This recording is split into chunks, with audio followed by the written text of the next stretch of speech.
अस्सलाम वालेकुम बुजुर्गों, दोस्तों और साथी नाज़रीन। इस हफ्ते के फ़िक्र नज़र प्रोग्राम में आपका इस्तकबाल है। हदीस का एक मफ़हूम है कि बाज़ारों में खाना हल्केपन की निशानी है। वैसे ही एक हदीस का मफ़हूम यह है कि एक मासूम का क़त्ल करना सारी इंसानियत का क़त्ल करना है। तीसरी चीज़ जो मना की गई है वो नशीली शराब बोलिए या नशीली चीज़ों से मुसलमान को एहतियात करना चाहिए।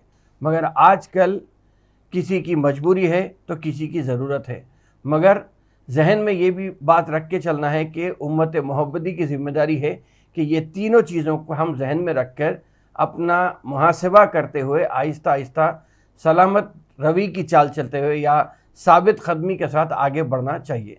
वैसे एक और हदीस में ये बात भी आई है कि जब ये बात आई है कि बेगुनाह का क़त्ल सारी इंसानियत का क़त्ल है, तो पहली और दूसरी हदीस ये बहुत ज़्यादा है। तीसरी हदीस जो नशीली अद्वियात की है या शराब से मुतालिक़ है, उसके ऊपर आखिरी में बात करूँगा। लेकिन ये दो हदीसों पर अगर देखेंगे तो क्या मुसलमान इस पर अमल कर रहा है, ये सोचने की बहुत शदीद ज़रूरत है।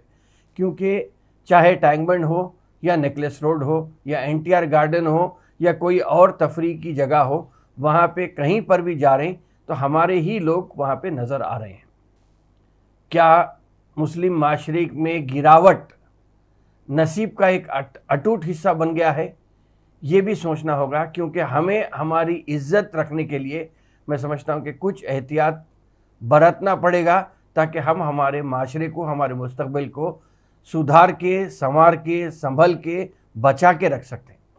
इसी हफ्ते या अब दूसरी उसमें जब आएंगे, क़त्ल की बात में आएंगे, तो इसी महीने में अगर देखेंगे तो सितंबर में मोहम्मद इमरान को कुछ लोगों ने अगवा करके क़त्ल किया, और ना सिर्फ क़त्ल किया बल्कि उसकी नाश को जला भी डाला।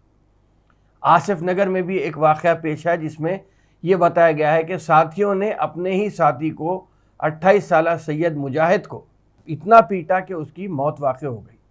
अपने ही साथियों की मार पीट से वाक़या तो पेश आया, लेकिन शराब की दुकान के करीब आया। अब ज़्यादा मैं इसमें नहीं बोलूँगा, लेकिन शराब की दुकान को जहन में रखना पड़ेगा। दूसरी चीज़ ये है कि अगर आप देखेंगे तो बंडलागुड़े में शेख सईद नाम के एक समाजी कारकुन को भी, जिसको अपनी जान का ख़तरा था, बाज़ाब्ता तौर पर अपनी जान का ख़दशा ज़ाहिर करते हुए उसने ना सिर्फ तेलंगाना पुलिस बल्कि होम मिनिस्टर तेलंगाना और गवर्नमेंट में जितने लोग हैं उनको बोल के अपनी जान को ख़तरा है बताने के बावजूद भी उसकी जान बचा नहीं जा सकी। क्या ये क़त्ल व गारतगिरी भी हमारे कौम में ऐसे ही एक नया रुझान बढ़ते जा रहा है? क्या मुसलमान अब एक दूसरे के क़ातिल बन जाने लगे हैं? और बाज़ लीडर ऐसे दावा करते हैं, बल्कि बाज़ लीडर्स का मैं नाम के साथ बोलूँगा कि बाज़ लीडर ये भी दावा करते हैं कि हैदराबाद में अगर मुसलमान सेफ़ हैं, सलामती के साथ रहते हैं या पुरफ़िज़ा माहौल में सांस लेते हैं तो मजलिस की वजह से। अगर मजलिस की वजह से है तो बावज़ीर के बेटे शेख सईद को किसके कहने पर या किसके किराए के लोगों ने मार डाला, ये बात भी सोचना पड़ेगा। याद रखिए, ये सोशल मीडिया का दौर है।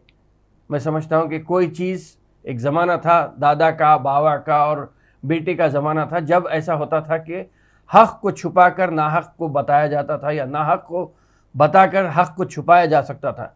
लेकिन आज सोशल मीडिया में लोग बेहतरीन तरीक़े से जानते हैं कि बिहार में क्या हो रहा है, यूपी में क्या हो रहा है, बेंगलोर में क्या हो रहा है, महाराष्ट्र में क्या हो रहा है। हद तो ये है कि दिल्ली में होने वाली हर किस्म की साजिश और नापाक मंसूबों पर भी मुसलमानों की या हर एक की नज़र वहाँ पे मौजूद है। अरे ये तो हिंदुस्तान की बात हो रही है, लेकिन मैं तो ये भी कहूँगा कि सोशल मीडिया के दौर में अमेरिका, लंदन में भी क्या ख़रीदा जा रहा है, क्या बेचा जा रहा है, कितने में ख़रीदा जा रहा है और कितने पैसे किसको मिले हैं, ये चीज़ का भी आज के दौर में छुपाना मुश्किल हो गया है। वैसे अगर 2014 से 2023 तक की हम बात करेंगे तो हैदराबाद में जो भी होता था कारोबार, वो एक ख़ानदान को के हवाले कर दिया गया था कि आप यहाँ पे पूरा रियल एस्टेट आप लोग संभाल लीजिए, हैदराबाद के हद तक। अब जब रियासत की बात आई तो रियासत के लिए दूसरा ख़ानदान पूरा फ़ायदा उठाया करता था। चाहे आप हाईटेक सिटी के तरफ चले जाइए या आप ओल्ड सिटी के बाद और शमशाबाद एयरपोर्ट से पहले चले जाइए, वहाँ पे ये था कि ये दो ख़ानदानों में पूरा सिस्टम बटा हुआ था। मगर अब जबकि कर्नाटका के इलेक्शंस के बाद या कर्नाटका के इलेक्शन से हैदराबाद और तेलंगाना के सियासी हलकों में जो फिल वक्त जो बिजली गिरी है उसका करंट आहिस्ता आहिस्ता हर एक को लगना शुरू हो गया है। बीजेपी ने जिस तरह मनीष सिसोदिया को गिरफ्तार किया था, उसी तरह दिल्ली लिकर स्कैम में या दिल्ली शराब स्कैम में के चंद्रशेखर राव की बेटी के कविता को भी ना सिर्फ सवाल जवाब के लिए बुलाया गया था बल्कि बातचीत करके उन्हें भेज दिया गया था। वहीं से बीजेपी का ग्राफ गिरना शुरू हुआ। उसके बाद बंडी संजय को भी हटा दिया गया बीजेपी की सदारत से। तो इस बात का इशारा वहाँ पे मिल गया कि सब कुछ गोलमाल है, कुछ ना कुछ यहाँ पे है जिसकी पर्दादारी हो रही है। अब फिर बात गर्म हो रही है कि कविता को नोटिस सर्व की गई है ईडी की, और शायद हो सकता है कि उन्हें गिरफ्तार करने की भी एक चाल हो सकती है। अगर गिरफ्तार होते हैं तो फिर बीजेपी कुछ सीट जीत सकती है, और बाद में क्या हो सकता, मखलूत हुकूमत आने पर या अगर किसी को भी कोई भी पार्टी 60 का निशाना नहीं पार करती है तो कौन किस से हाथ मिलाएगा, 2 पार्टी मिलेंगे, 3 पार्टी मिलेंगे, या अगर 60 का निशाना पार करते हैं तो फिर एक ही पार्टी गवर्नमेंट चला सकती है। वैसे भी ये कहा जा रहा है कि हिंदुस्तान में अब नफ़रत का दौर ख़त्म हो रहा है और मोहब्बत की दुकान खुलती नज़र आ रही है।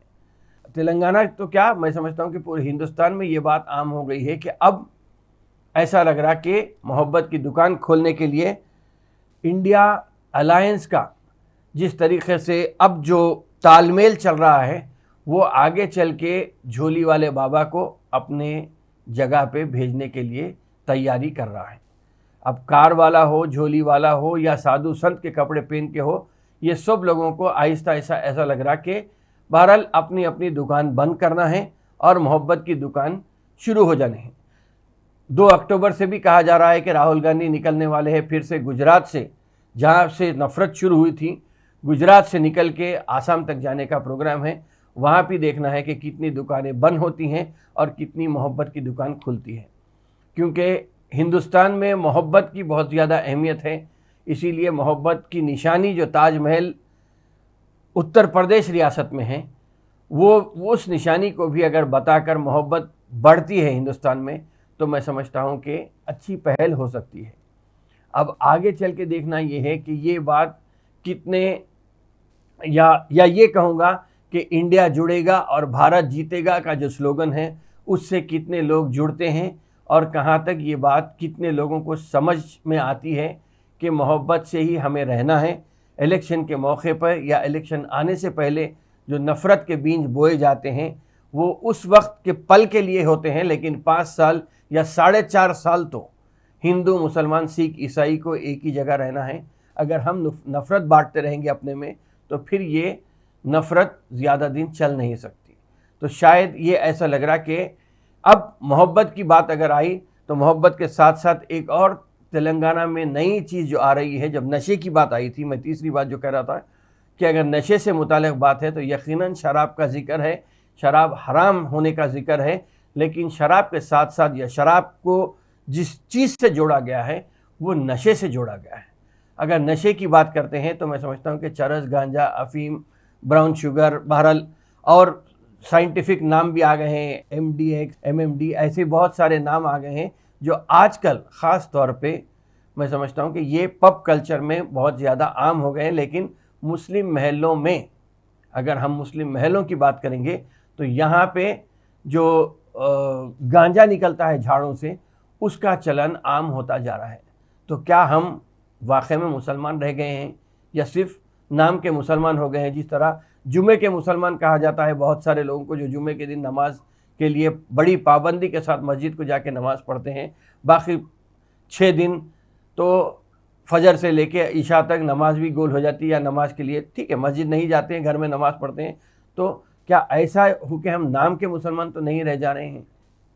इस चीज़ का चलन ख़ास तौर पे नशीली अद्वियात का, इससे पहले भी मैं अपने प्रोग्राम से ये बात कहा था कि पंजाब में 1984 में इंदिरा गांधी के असैसिनेशन के बाद से जिस तरह पंजाब में ड्रग कल्चर को आम किया गया था, उससे हुआ ये कि पंजाब की या ख़ास तौर पे सरदार लोगों की जो नौजवान नस्ल थी वो आज नशे की लुत में बर्बाद हो गई है।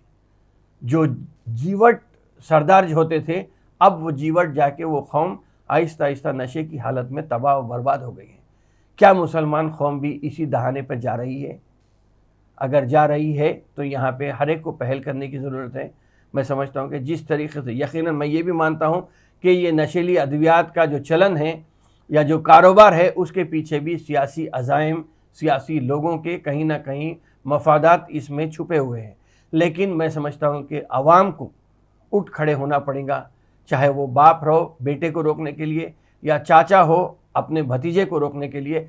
हर एक की जिम्मेदारी बनती है कि वो किसी न किसी तरीके से अपने नौजवान नस्ल को बचाए रखें, ताकि मुस्तकबिल हमारा महफूज रह सकता है।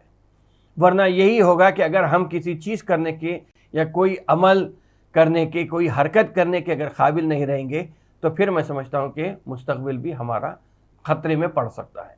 बहरहाल अभी तो टॉलीवुड से 12 ऐसे केसेस आए हैं, ड्रग्स के केसेस आए हैं, जहाँ पे टॉलीवुड में ये चीज़ चल रही है। टॉलीवुड में चलना एक बात अलग है, क्योंकि उनका जो सिस्टम होता है, जो शूटिंग के सिस्टम होते हैं, रात में 2 बजे शूटिंग हो जा रही है, सुबह 5 बजे शूटिंग हो रही, तो उनका नींद का पैटर्न बदल जाता है, उनका खाने का पैटर्न बदल जाता है।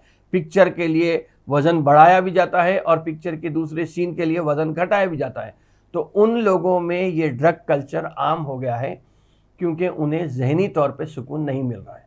लेकिन क्या हम हमारा मुस्तकबिल हमारी ज़हनी सुकून के लिए या किसी एक चंद 5 मिनट की नींद के लिए या नशे के लिए हम हमारा मुस्तकबिल दाव पे लगाने के तैयार हैं?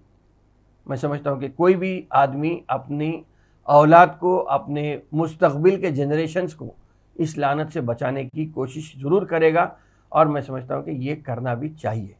वरना कौम बर्बाद तो फिर हम भी बर्बाद, हमारा रहना भी किसी काम का नहीं आ सकता।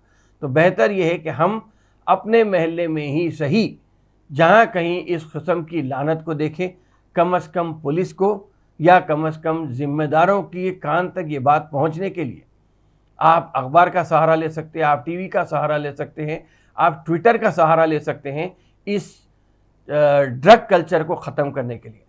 कत्ल गारतगिरी के साथ साथ ड्रग्स भी आज ऐसा ख़तरनाक मोड़ इख्तियार किया हुआ है, जहाँ पे नस्ल की नस्ल पूरी बर्बाद हो रही है।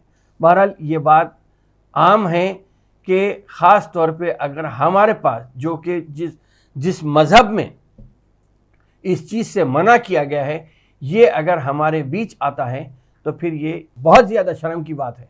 तो यहाँ पे हर एक को हरकत में आना पड़ेगा, उठ खड़े होना पड़ेगा, और इसको रोकने के लिए, ये लानत को ख़त्म करने के लिए मैं समझता हूँ कि आपको जो कदम उठाना है वो कदम उठा के आगे बढ़िए।